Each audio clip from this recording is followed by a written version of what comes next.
Introduction. Hi there, my name is Alex, and I love solving mysteries. Have you ever wanted to help someone and learn something new at the same time? Well, today is your chance. In this story, we're going to help find Max, a playful little dog who has gone missing in Sunnyvale. And as we follow the clues together, you'll learn new English words and phrases that you can use in your daily life. Chapter 2.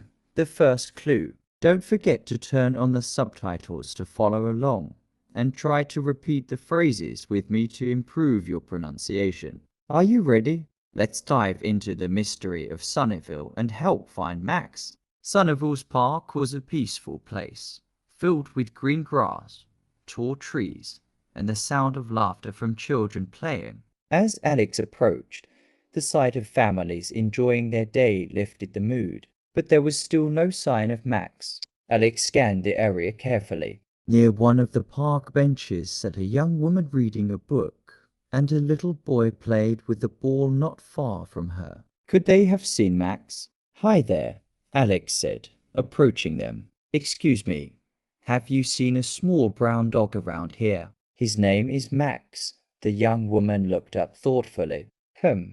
I don't think so, she said. But my son might have. Charlie, did you see a dog? Charlie paused mid-kick, holding his ball. A brown dog? He asked, tilting his head. Yes, a small brown dog, Alex confirmed. His name is Max. He loves to chase balls. Oh, Charlie said excitedly. I saw a dog like that. He was running over there, toward the big oak tree.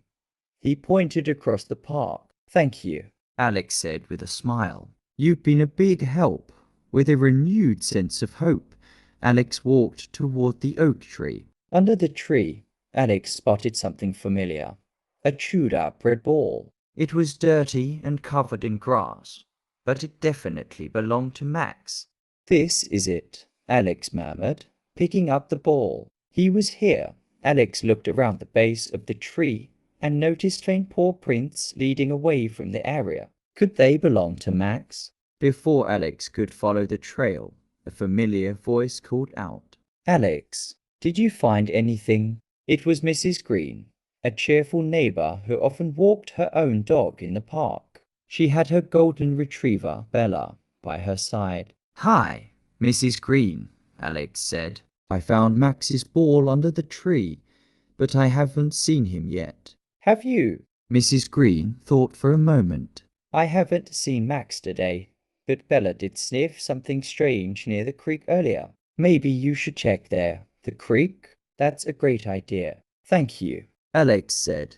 The creek wasn't far from the park, and Alex followed the trail of paw prints along the path. The bubbling sound of water grew louder as Alex got closer, and soon the creek came into view. Alex crouched down near the water, scanning the area. A shiny object caught the sunlight. It was Max's collar, lying on a patch of grass near the edge. Max must have been here, Alex said to no one in particular. Picking up the collar, Alex felt both relief and concern. Where had Max gone next? Looking around for more clues, Alex spotted a small group of children skipping stones by the water. Maybe they had seen something. Hi there, Alex called out, approaching them. Have you seen a small brown dog near the creek? His name is Max. One of the kids, a boy in a blue shirt, nodded. Yeah, I saw him earlier. He was running toward the forest over there. The forest? Alex asked, pointing to the dense trees in the distance. Yeah, the boy confirmed. He looked like he was chasing something. Maybe a squirrel? Thanks so much, Alex said, holding up Max's collar. This will help me find him. As Alex turned toward the forest, there was a sense of determination. Chapter 2. Interrogating the neighbors. The clues were coming together, and Max couldn't be far now. The forest loomed ahead, its tall trees casting long shadows over the grassy path. Alex held Max's collar tightly, hoping the next clue would bring them closer to finding the missing dog. Before stepping into the woods, Alex decided to ask a few more neighbors if they had seen Max. Near the forest's edge, a group of joggers was stretching and chatting. Alex approached them with a polite wave. "Excuse me," Alex said, holding up the collar. "Have any of you seen a small brown dog around here? His name is Max, and he's missing." One of the joggers, a man in a bright yellow shirt, spoke up. "I think I saw a dog running along the trail earlier. He was barking at something near the trees." "Barking? That sounds like Max," Alex said, excitement growing. Another jogger chimed in. "He ran off pretty quickly, but he looked happy. Maybe he was chasing a rabbit or something." "Thanks so much," Alex said. "I'll check the trail." The forest trail was quiet, with the occasional rustle of leaves or chirp of birds breaking the silence. Alex followed the dirt path, scanning for any sign of Max. Not far ahead, Alex spotted an elderly woman sitting on a wooden bench, holding a basket of wildflowers. She smiled warmly as Alex approached. "Good afternoon," Alex said, slowing down. "I'm looking for a little brown dog named Max. Have you seen him?" The woman nodded. "Oh yes, I saw him not long ago. He was sniffing around near those bushes over there." She pointed to a patch of greenery nearby. "Thank you. That's very helpful," Alex said, heading in the direction she indicated. Sure enough, the bushes showed signs of disturbance, flattened grass, and broken twigs. Alex crouched down, spotting small paw prints in the dirt. "You're close, Max," Alex murmured, feeling a renewed sense of determination. The trail led deeper into the forest, where the trees grew thicker and the sunlight barely reached the ground. Alex followed the paw prints carefully, noticing that they seemed to veer off the main path. Up ahead, a soft noise caught Alex's attention, a faint whimpering sound. Alex's heart leapt. "Max!" Alex called out, stepping off the trail and into the underbrush. The whimpering grew louder. Pushing through the bushes, Alex finally saw him.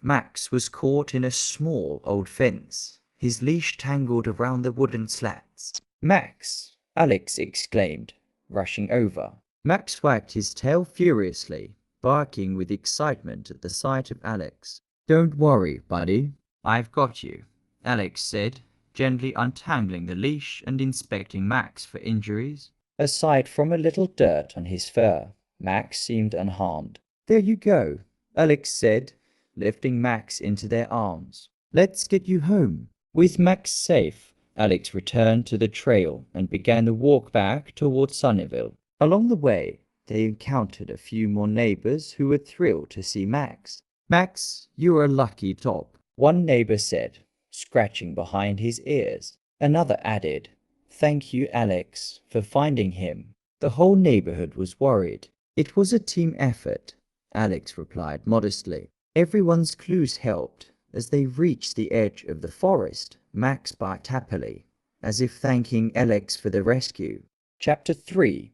Exploring the creek. "Let's go home, Max. Mrs. Miller is waiting for you," Alex said with a smile. Back in Sunnyvale, the neighborhood was buzzing with excitement as Alex walked through the streets carrying Max. Mrs. Miller, standing by her gate, spotted them from a distance and gasped with joy. "Max! Oh, my sweet Max!" she exclaimed, rushing toward Alex. Alex set Max down, and the little dog bolted toward Mrs. Miller, jumping into her arms with an excited bark. "Thank you so much, Alex," Mrs. Miller said, tears welling up in her eyes. "I don't know what I would have done without your help. It was no trouble at all," Alex replied. "But there's something I wanted to ask. I found Max near the creek in the forest, and it seemed like he got tangled in a fence. Do you know why he might have gone there?" Mrs. Miller frowned thoughtfully. "The creek? That's strange. Max usually doesn't wander so far." Alex crouched down to pet Max, who seemed more than happy to be home. "Maybe he was chasing something. A squirrel, perhaps?" Mrs. Miller nodded slowly. "That's possible. But now that you mention it, I did notice something unusual this morning. There was a trail of breadcrumbs leading out of my garden. I thought it was just the birds, but maybe Max followed it A trail of breadcrumbs, Alex repeated, intrigued. That sounds deliberate. I think I'll head back to the creek to see if there's more to this. With Max safe at home, Alex returned to the creek to investigate further. The sun was beginning to set, casting a golden glow over the water. The gentle bubbling of the stream filled the air as Alex retraced the steps from earlier.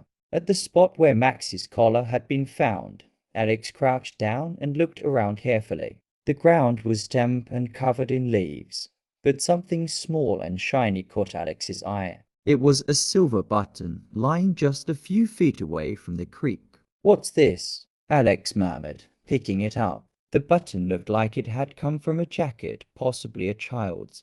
Nearby, there were faint marks in the mud, as if someone had walked along the edge of the creek. The footprints were small, too small to belong to an adult. Alex followed the trail of prints which led further downstream. After a few minutes of walking, Alex spotted something unusual, a small wooden box, partially hidden under a bush. Carefully, Alex pulled the box out and opened it. Inside were a few items, a handful of shiny rocks, a feather, and a folded piece of paper. What is this? Alex wondered aloud, unfolding the paper.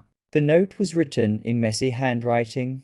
I'm sorry I took your dog. He looked lonely, so I wanted to play with him. Please don't be mad. The note wasn't signed, but Alex felt a mix of emotions, relief that Max hadn't wandered off on his own and curiosity about who had written the note. As Alex stood by the creek, a rustling sound came from the bushes nearby. Turning quickly, Alex saw a small figure emerge. It was Charlie, the boy from the park. Charlie, Alex asked, surprised. What are you doing here? Charlie looked nervous, holding a stick in his hand. I was just exploring, he said hesitantly. Alex held up the note.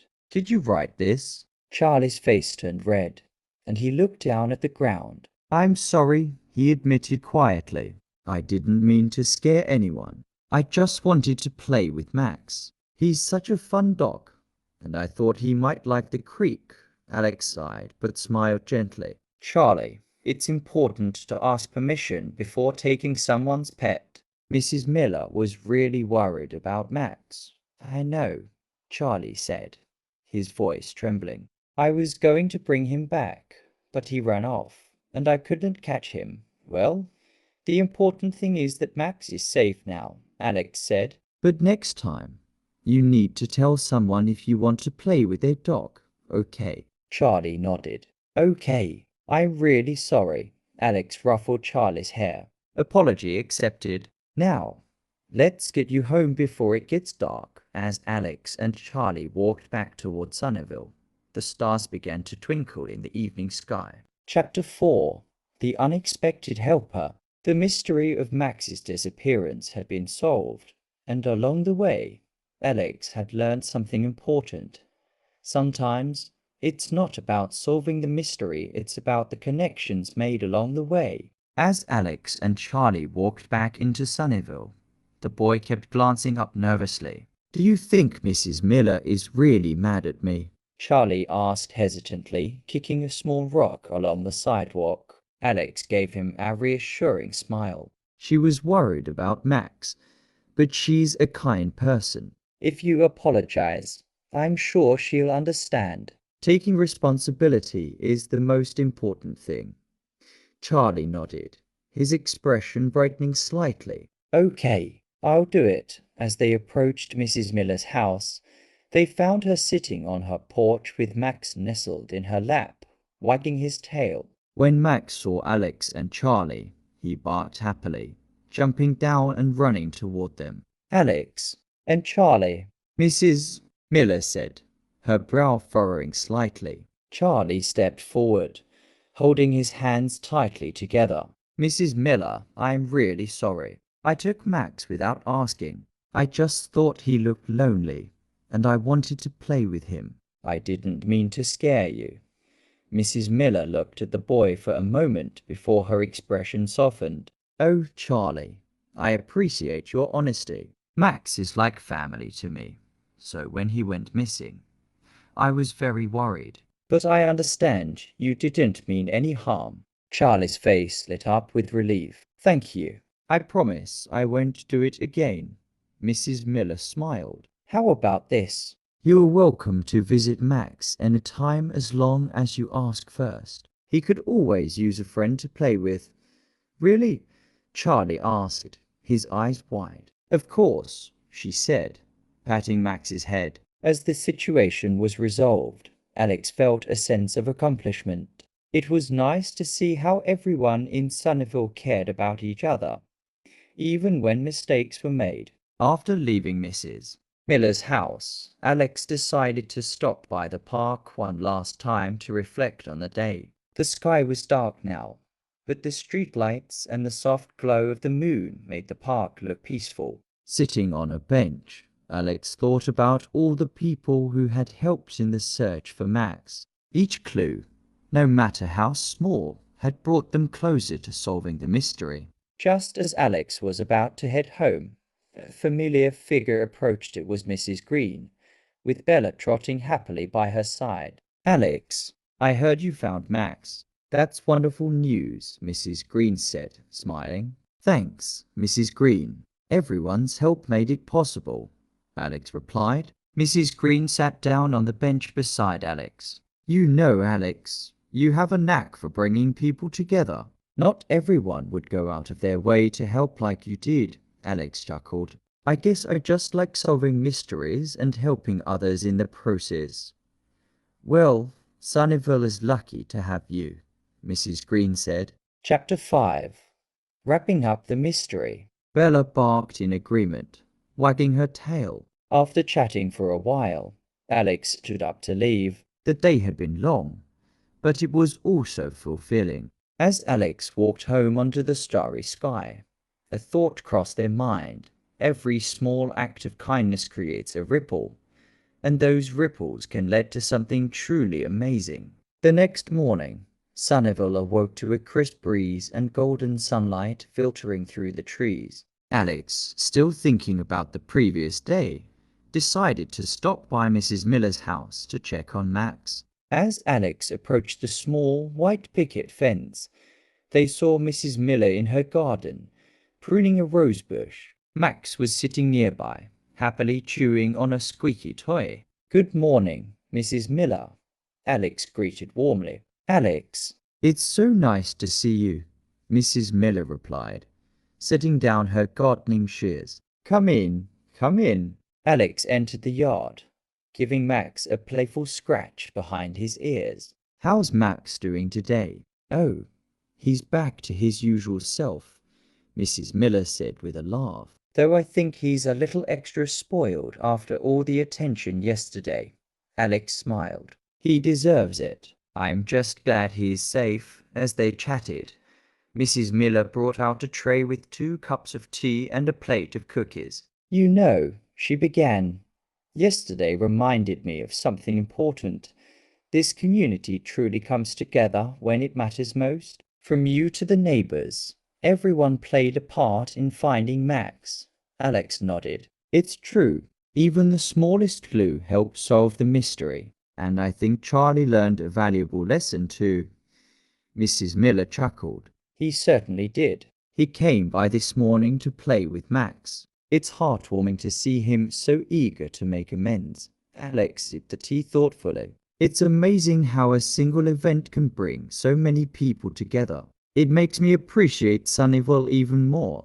Later that afternoon, Alex decided to visit the park once more. The neighborhood buzzed with activity, children playing tag, parents chatting on benches, and dogs chasing frisbees. As Alex strolled through the park, a familiar voice called out, Alex, turning. Alex saw Charlie running toward them, holding something in his hands. Look, Charlie exclaimed, handing over a small drawing. It was a colorful picture of Max, with a big heart drawn around him. I made this for Mrs. Miller, Charlie said, grinning. Do you think she'll like it? Alex examined the drawing and smiled. She'll love it. It's thoughtful and creative just like you.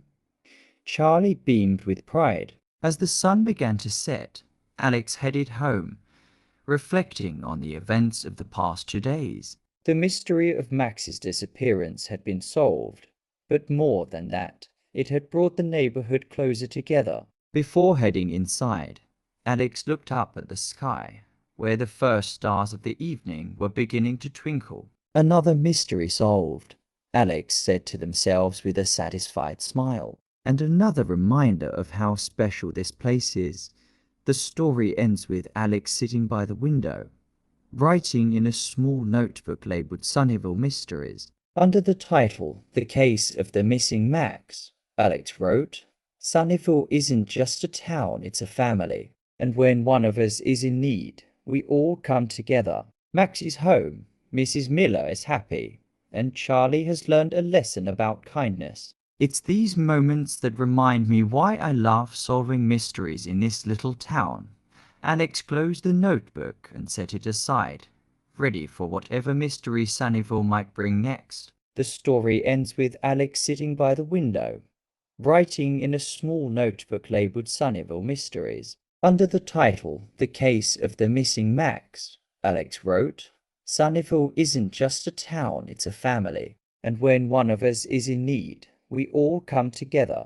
Max is home, Mrs. Miller is happy, and Charlie has learned a lesson about kindness. It's these moments that remind me why I love solving mysteries in this little town. Alex closed the notebook and set it aside, ready for whatever mystery Sunnyvale might bring next. Lessons from the adventure. Alex reflected on the key moments from the past week. 1. The power of community, from Mrs. Green's initial advice to Charlie's heartfelt apology. Everyone in Sunnyvale had played a part in solving the mystery. 2. The importance of communication. Charlie's decision to speak honestly with Mrs. Miller highlighted how taking responsibility can mend misunderstandings and build trust. 3. Curiosity and perseverance. Alex's determination to follow each clue, no matter how small, was a reminder that staying curious often leads to unexpected discoveries. As Alex closed the notebook, a group of children ran by, laughing and chasing a kite. One of them paused to wave. It was Charlie, his energy as infectious as ever.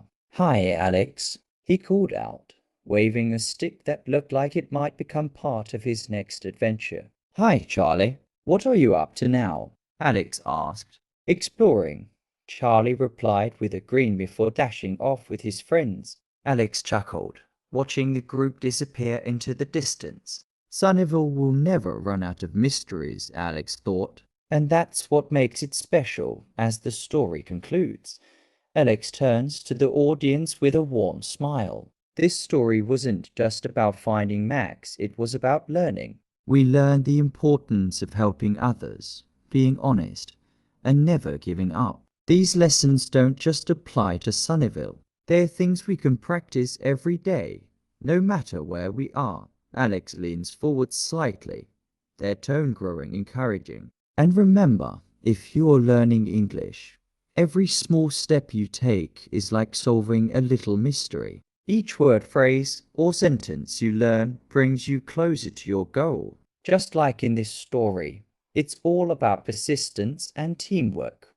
Alex gestures toward the notebook. So, what's your next adventure? Maybe it's using a new word in a conversation or helping a friend understand something in English. Whatever it is, know that you're doing great, and I can't wait to see what you accomplish next.